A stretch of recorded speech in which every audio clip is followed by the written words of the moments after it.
Garbė Kristui, toliau mokomės ir ugdome savo emocinę sielinę dalį, kaip mūsų pasirinkimas, į ką mes žiūrime, ko mes klausome, ką mes mąstome, kaip tai įtakoja mūsų gyvenimą.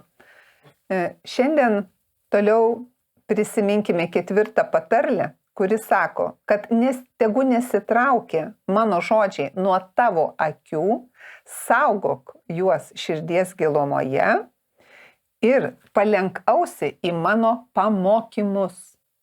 Viešpats aiškiai sako, kad žmogus savo pasirinkimu, ką mes akcentuojam nuolat ir pastoviai, kad mūsų pasirinkimas turi būti. Nes Dievas prieš mūsų valią neveikia. Jis davė pasirinkti. Taip, ir jis toliau tą duoda nuolat ir pastoviai.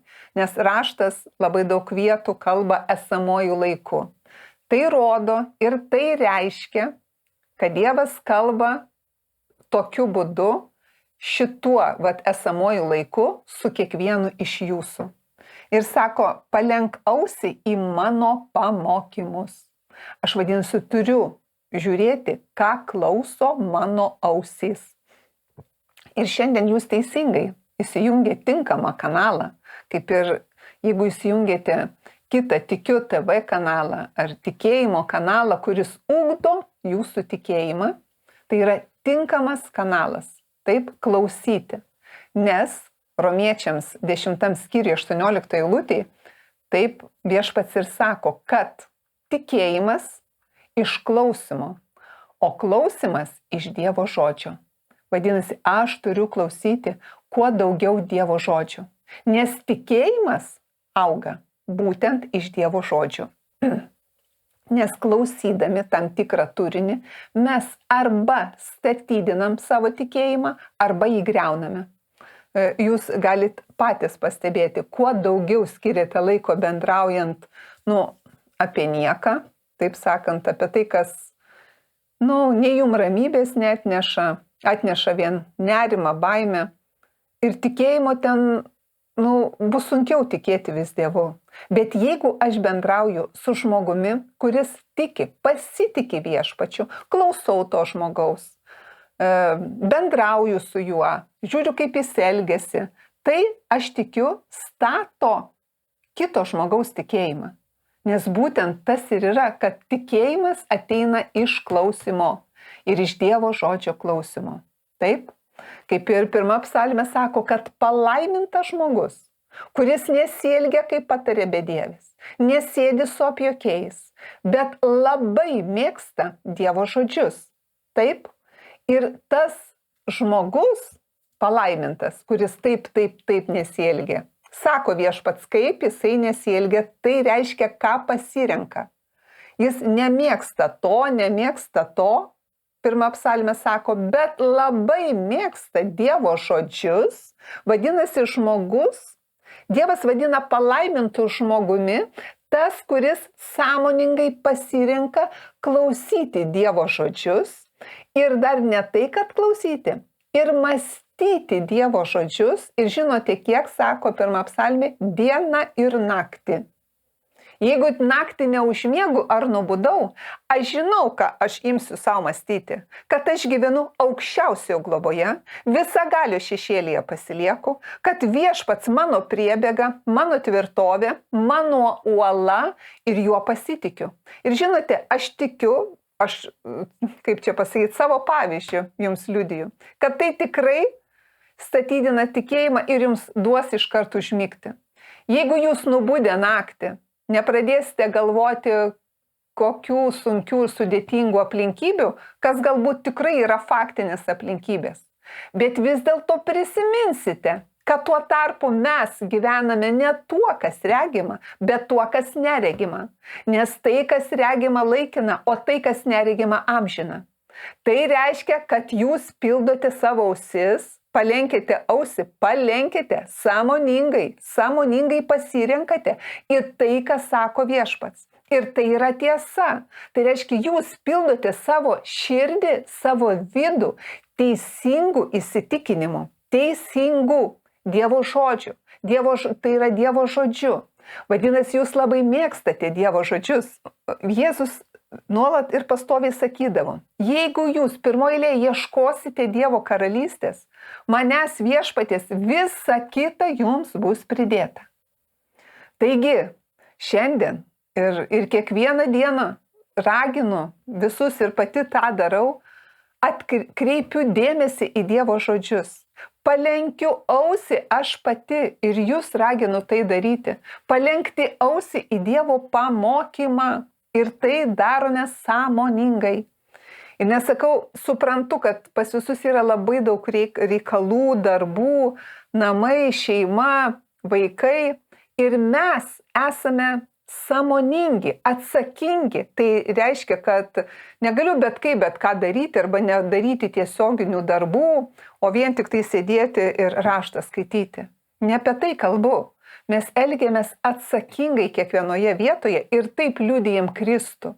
Bet nuolat ir pastoviai, kai tik tai galime, žiūrime, ko klausome. Taip? Nes jeigu mes nesipildysime ir neklausysime ir sąmoningai nepasirinksime klausyti tikėjimo tiesų, aplinkybėse iš mūsų vidaus išeis, kaip iš tutelės, kai suspaudi, taip, išeina dantų tutelės, išeina pasta.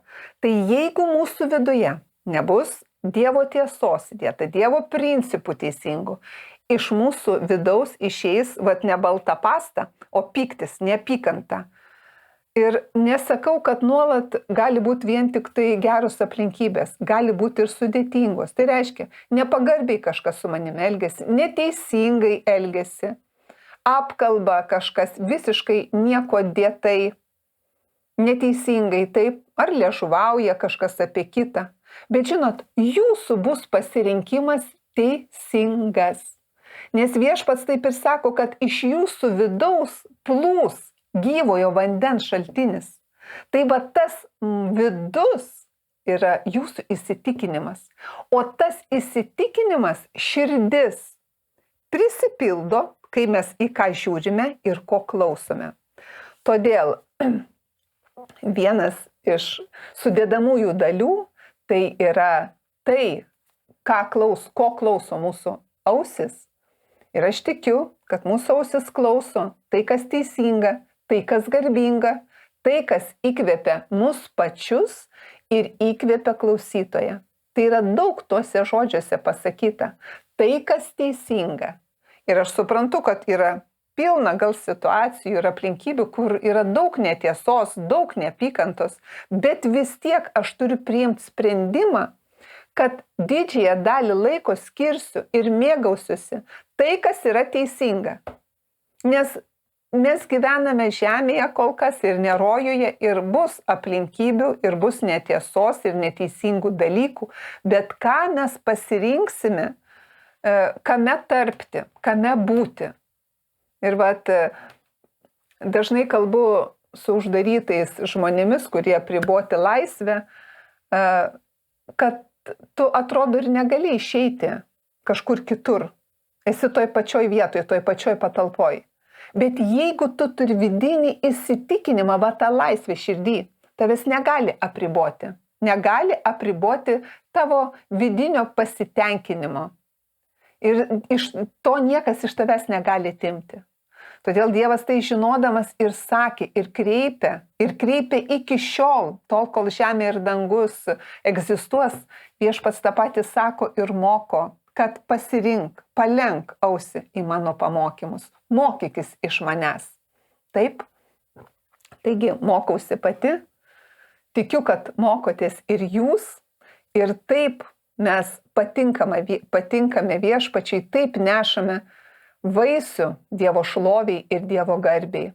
Pats viešpats yra pažadėjęs, kad jeigu pasiliekate mano žodžiuose, taip, paskaitysiu dar Jono 8 skyrių, jeigu jūs pasiliekate mano žodyje, iš tiesų esate mano mokiniai. Ir jūs pažinsite tiesą, ir tiesa padarys jūs laisvus. Taip? Bet čia, kuris žodis yra raktinis ir labai svarbus, pasiliekate. Pasiliekate, tai yra esu čia ir dabar. Aš pasilieku, pats sąmoningai priimu sprendimą pasilikti Dievo žodžiuose. Tai reiškia, leidžiu savo mintims tik tai mąstyti tai, kas gera. Nesakau, dar kartą pasikartosiu, kad nėra iššūkių, kad nėra blogų aplinkybių, kad nėra, kad greičiausiai yra nepagarbaus elgesio iš kitų asmenų ir mes negalime to suvaldyti, kitų žmonių elgesio, bet mes galime pasirinkti, kaip mes reaguojame. Mes nuolat ir pastoviai pasirinkam, kaip reaguojame aplinkybėse. Ir va ta mūsų reakcija yra iš mūsų vidaus, tai, kas viduje pridėta, tai, kas viduje mano tarpsta.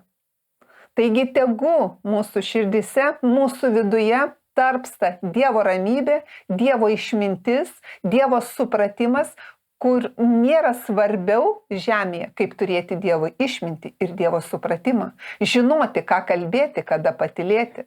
Ir tai yra sveikata visam mūsų kūnui ir gyvybė. Gyvybė, taip sakant, ir sveikata visam mūsų kūnui. Taigi dėkojame Dievui, kad Jis geras mūsų gyvenimų prižiūrėtojas, kad Jis prižiūri mūsų gyvenimus, o mes girdime Dievo žodžius, juos priimame, jais sekame ir gyvename su Viešpačiu. Geros dienos ir iki kito susitikimo.